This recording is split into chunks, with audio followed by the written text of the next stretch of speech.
नमस्कार, welcome to मेरो भान्सा र आज मेरो भान्सामा एउटा एकदमै इन्ट्रेस्टिङ डिश बनाउन गइरहेको छु। हुन त यो डिशलाई तपाईले चाहिँ मिटबल पनि भन्न सक्नुहुन्छ। हुन त यहाँ काठमाडौँमा चाहिँ अलिकति कबाब पनि भनेर भनिन्छ हैन, तर बेसिकली यसलाई चाहिँ कोफ्ता भनेर भनिन्छ। सो आज मेरो भान्सामा म बनाउन गइरहेको छु मटन कोफ्ता र यो मटन कोफ्ताको रेसिपीको लागि चाहिँ मलाई धेरै मेरो इनबक्समा पनि मेसेज गर्नु भएको थियो। मेरो फ्यामिली, मेरो फ्रेन्ड्सहरुले चाहिँ कोफ्ताको रेसिपी पनि हाल्नुस् न भनेर रिक्वेस्ट गर्नुभएको थियो। सो उहाँहरुको रिक्वेस्टमा मटन कोफ्ता बनाउनको लागि सबभन्दा पहिला हामीलाई चाहिन्छ मटन किमा। यो चाहिँ मैले आफैले घरमा मटनको बोनलेस फर्मासु निकालेर अनि त्यसपछि यसलाई मिक्सर ग्राइन्डरमा ग्राइन्ड गरेर मटनको किमा बनाएको छु। लगभग आधा किलो जति छ यो मटनको किमा। अनि मैले चाहिँ मिक्सर ग्राइन्डरमा एकदमै मजाले मिक्स गरेको कारणले गर्दाखेरि यो किमा एकदमै राम्रो भएको छ, सफ्ट भएको छ। हेर्नुहोस् त यस्तो भएको छ। सो यो राम्रो हो। अदरवाइज तपाईले चाहिँ मटन किमा बजारबाट किनेर लिएर आउँदा पनि हुन्छ। यो मटन किमा भयो। अनि हामीलाई चाहिन्छ अदुवा लसुनको पेस्ट सानो यो चम्चाको 1.5 चम्चा जति छ। त्यसपछि अब यसमा चाहिँ मैले मिक्स मसलाहरू हालेको छु है। तपाईले राम्रोसँग हेर्नुभयो भने जिरा देख्नुहुन्छ, कालो मरिच, धनियाको गेडा, अनि यो ल्वाङ छ अलिकति र सुकमेलको कालो कालोलाई चाहिँ मैले निकालेको छु यसमा। र सबै यो चिज इन्ग्रेडियन्ट्सहरू यसमा राख्ने। अनि यो चाहिँ ड्राई मसलाको लागि हो। त्यसपछि हामीलाई चाहिन्छ अलिकति धनिया, हरियो खुर्सानी, त्यसैगरी प्याज, एउटा अन्डा र नुन स्वादअनुसार। त्यसपछि अलिकति बेसार, जिरा धनियाको धुलो अनि रातो खुर्सानीको धुलो। त्यसपछि तेल भइहाल्यो। सो यो सबै इन्ग्रेडियन्ट्सहरू चाहिँ हामीलाई चाहिन्छ। र सबभन्दा पहिला ड्राई मसला हैन, यो ड्राई मसला चाहिँ हामीले पिस्नुपर्छ मिक्सर ग्राइन्डरमा। र म चाहिँ के गर्छु भने नर्मली ड्राई मसला र यो प्याज अनि एकैचोटि मिलाएर चाहिँ म चाहिँ पिस्दिन्छु हैन। ड्राई मसलालाई चाहिँ म मिक्सर ग्राइन्डरमा हाल्दैछु। मिक्सर ग्राइन्डरको चाहिँ यो ड्राई मसला बनाउने नै यो भाँडो हो। र यसमा ड्राई मसलाहरू हालिसकेपछि चाहिँ यसमा म हाल्छु प्याज। यो प्याज चाहिँ मैले सानो प्याज एउटा हालेको हो। यो प्याज सबै यसमा जान्छ। त्यसपछि ग्रिन चिल्लिज, हरियो खुर्सानी यो पनि यसैमा जान्छ। यो सबै चिजहरू चाहिँ हामीले यसमा मिलाइसकेपछि अब थोरै धनिया पनि यसमा हालिदिन्छु। बाँकीको धनिया चाहिँ म पछि लास्टमा हाल्छु माथिबाट। यो चाहिँ अब पिस्नको लागि मैले यो धनिया हालेँ। र यसमा एकदमै थोरै पानी, लगभग 3 चम्चा जति मात्रै पानी, अलिकति स्मुथ पेस्ट हुनको लागि। र यसपछि अब यो मिक्सचर ग्राइन्डरलाई चाहिँ यसरी हामीले बन्द गरेर यसलाई पिसेर म पेस्ट बनाउँछु।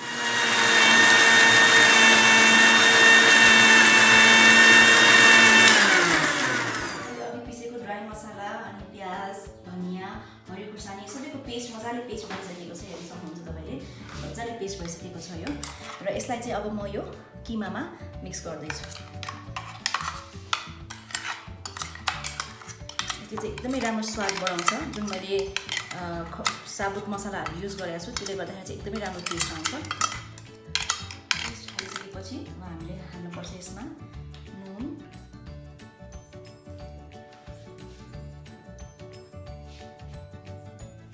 त्यसै गरी रातो खुर्सानीको धुलो 1/2 स्पुन जति मात्रै हाले पुग्छ। त्यसपछि अलिकति एक्स्ट्रा जिरा धनियाको धुलो पाउडर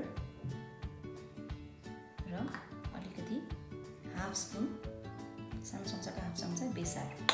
र यसपछि यो जुन बाँकी बचेको अलिकति धनिया थियो त्यो धनिया माथिबाट हाल्दैछु।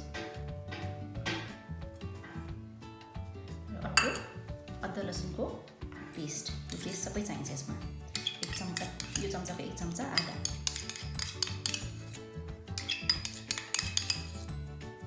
अब यो सबै इन्ग्रेडियन्ट्सलाई चाहिँ हामीले राम्रोसँगले हातले मिक्स गर्नुपर्छ। र हातले मिक्स गरिसकेपछि जब मिक्स भइसकेपछि मात्रै लास्टमा अन्डा हालेर एकचोटि चलाउने। यो अन्डाले चाहिँ के हुन्छ भने बल्सहरू चाहिँ मजाले बाइन्ड हुन्छ। यसलाई चाहिँ यसरी नै मिक्स गर्नुपर्छ हातले मजाले।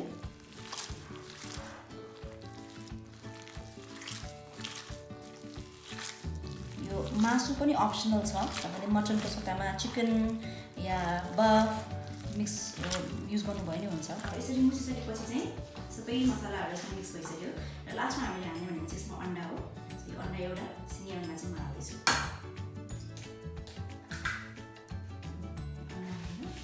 यसलाई पनि मजाले मिक्स गर्नुहोस्। यो अन्डाले चाहिँ के हुन्छ भने जब तपाईँले बल्स बनाउनुहुन्छ नि कोफ्ताको, मिटबल्सको, मासु एकदम मजाले चाहिँ समात्छ, बाइन्ड हुन्छ, बल्स राम्रो बन्छ। यसरी अन्डा मसला हालिसकेपछि यसलाई अझ मजाले मिक्स गर्ने। अलिकति चिप्लो हुन्छ अन्डा हाल्दाखेरि। र अब यो सबै अन्डा हालेर यसरी बाइन्ड भइसकेपछि चाहिँ अन्डाको अहिलेको जुन चिप्लो थियो त्यो चिप्लो पनि अलिकति कम भइसक्यो। सबै मासुले सोच्छ यो अन्डाको चिप्लो, तपाईँको यो सबै यसको मसलाहरू यो मासुले सोचिसकेपछि चाहिँ मासु यस्तो चिल्लो भएर आउँछ। चिल्लो नहुन्जेलसम्म चाहिँ तपाईँले मुस्नुपर्छ। जति धेरै मुस्नुभयो त्यति धेरै स्वाद आउँछ यसमा। र यसपछि चाहिँ म अलिकति तेल यसमा हाल्छु, थोरै, एकदम थोरै। यो तेल यति हामीले यसरी राखेर चाहिँ फेरि एकपल्ट म्यास गर्ने। ओके, अब सो यो जुन कराई छ यो कराईमा चाहिँ म यो तेल अलिकति हाल्छु। यसलाई चाहिँ ग्रिस गर्नुपर्छ हामीले यो कराईलाई। यहाँ हेर्नुभयो तेल छैन, यो तेल हालेर चाहिँ यसलाई पहिला यसरी मस्काएर ग्रिस गर्ने मजाले। यो कराईलाई ग्रिस गरिसकेपछि चाहिँ अब यो जुन बल्स छ अब यसलाई चाहिँ हामीले बल्स बनाउनुपर्छ। बल्स बनाउँदै त्यसमा हामीले बल्स पनि धेरै ठुलो पनि होइन धेरै सानो पनि होइन, ठिकै ठिकैको तपाईँको यति आउने गरेर। र यसलाई चाहिँ यो हातमा तेल लाउँदै अलिअलि तेल लाउँदै तपाईँले यसरी यो बल्सलाई यसरी बल यो खेला जस्तै गर्नुभयो भने चाहिँ मजाले चिल्लो हुन्छ यसरी।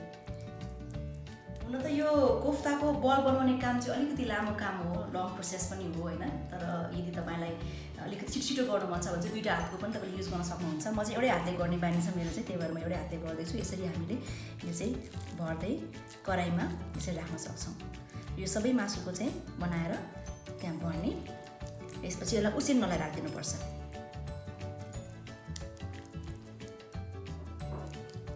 यहाँ हेर्नुहोस् त यसरी सबै चिल्लो बन्छ। लास्ट बल रहेको छ यसलाई यसरी भरेर यो मैले ग्रिस गरेको कराई हो। यो मासुहरू सबै यसरी भरिसकेपछि चाहिँ किमालाई अब यसलाई चाहिँ हिट गरेर हामीले यसमा पानी नहाल्ने। अब पानी आफै मासुको पानी निक्लिन्छ होइन। यसलाई चाहिँ केही समयको लागि कम आँचमा यसरी राखेर हामीले कभर गरिदिनु। र बिस्तारै जति हिट हुँदै गयो स्टिम आएर पानी आफै यसमा निक्लिन्छ। र जब पानी सुकेपछि चाहिँ तपाईँको मिटबल्स उसिनेर रेडी हुन्छ। त्यो हुनुहुन्छ तपाईँले यहाँ अघिको जस्तै पानी आफै मासुको पानी निक्लिँदै यो चाहिँ उसिन्न थालेको छ, उम्लिन थालेको छ। त्यो हेर्नुभयो भने मासु मजाले बल्स बनिसकेको छ होइन। यतिको पानी निक्लिसकेपछि चाहिँ एकचोटि एक चलाइ गरेर तपाईँले यो जुन देख्दै हुनुहुन्छ नि यो चाहिँ हामीले अन्डा हालेको कारणले गर्दाखेरि चाहिँ यो मजाले बाइन्ड भएको हो। अब यसलाई चाहिँ खुलै राखेर उसिनिदिने। अब यो चाहिँ हामीले यसको ढक्ना खोलेर केही बेसीमा पानी सुकाउन दियौँ होइन। र पानी सुकिसकेपछि चाहिँ यस्तो हुन्छ। यहाँ हेर्नुहोस् त हामीले तेल हालेको थिएनौँ तर अटोमेटिकली यो मासुको अलिअलि तेल अनि त्यो कबाब मुस्ने बेलामा हालेको तेल चाहिँ यसमा यसरी आउँछ। यसलाई यसरी सेक गर्ने, यसरी अलिकति टस गर्ने। यस्तो गर्दै तपाईँले एकछिन यसलाई सबै ड्राई भइसकेपछि चाहिँ यसलाई हामीले एउटा बेसनमा खनाउँछौँ, एउटा भाँडामा खनाउँछौँ। कोफ्ता चाहिँ रेडी भइसकेको छ, ड्राई पनि भइसकेको छ होइन। सबै पानी सुकेर अब यसरी बल्स यो एकदमै राम्रो हुन्छ। तपाईँले हेर्नुहोस् यी। र यसलाई चाहिँ अब म यो बेसनमा खाली गर्दैछु यो बलमा।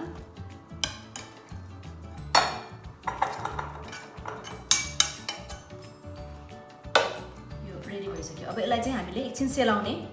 तताइसकेको थिएँ तेल हालेर कोफ्ता फ्राई गर्नको लागि चाहिँ। सो त्यो कोफ्ता अलिकति सेलाइसकेपछि चाहिँ हामीले अब यसलाई चाहिँ फ्राई गर्नुपर्छ। हुन त यो सेलाउन बाँकी नै छ र हामीले तातै फ्राई गर्दा पनि खासै त्यस्तो बिग्रिने चाहिँ केही हुँदैन। तर सकेसम्म चाहिँ चिसो फ्राई गरेको राम्रो।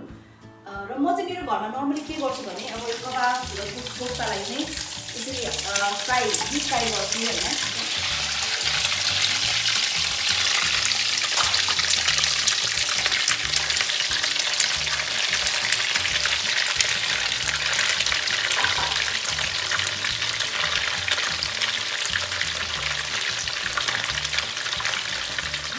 बल गरेको जुन कोफ्ता छ यसलाई चाहिँ नर्मल रुम टेम्परेचरमा आइसकेपछि चाहिँ हामीले यसलाई फ्रोजन पनि गर्न मिल्छ। डिप फ्रिजमा केही दिन 4-5 दिन अथवा हप्ता दिनसम्मको लागि चाहिँ हामीले राख्न सक्छौँ। कुनै एयरलक बट्टामा तपाईँले राख्नुभएको छ भने यो फ्रोजन पनि हुन्छ। र फ्रोजनलाई नै तपाईँले निकालेर डिप फ्राई गरेर तपाईँले सर्भ गर्न सक्नुहुन्छ। यो चाहिँ इन्स्टेन्टली कोही गेस्ट आउन लागेको छ भने चाहिँ यसरी पनि तपाईँले चाहिँ यो टेक्निक जुन मैले मेरो सिक्रेट छ त्यो तपाईँसँग सेयर गर्दैछु। You can try that. र कहिलेकाहीँ चाहिँ हुन्छ नि त्यो हतारको बेलामा के बनाउँ भन्दाखेरि यसरी तपाईँले चाहिँ कोफ्ता बनाएर फ्रोजन पनि गरेर राख्न सक्नुहुन्छ। यो चाहिँ मेरो तर्फबाट तपाईँहरूलाई एक्स्ट्रा टिप रहेको छ। सो अब अहिले यहाँ कबाब यो कोफ्ता फ्राई भइरहेको छ। हुन त यसलाई कबाब पनि भनिन्छ, हाम्रो नेपाली समाजमा चाहिँ कबाब भनेर नै फेमस छ, तर यसलाई चाहिँ कोफ्ता भनिन्छ। यो चाहिँ ड्राई कोफ्ता हो जुन मैले बनाइरहेको छु। यो चाहिँ अब डिप फ्राई गरिसकेपछि कलर हेर्नु चाहिँ यसको गोल्डन भइसक्यो। यसलाई टर्न गरौँ, पल्टाउँ र दुवै साइड मजाले यसलाई चाहिँ नि डिप फ्राई गरिसकेपछि तपाईँले चाहिँ यसलाई खान सक्नुहुन्छ।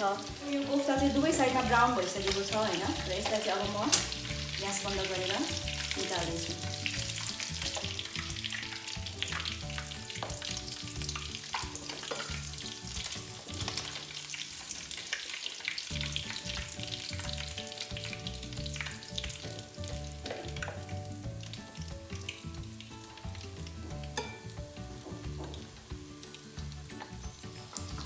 यसरी यसलाई निकालेर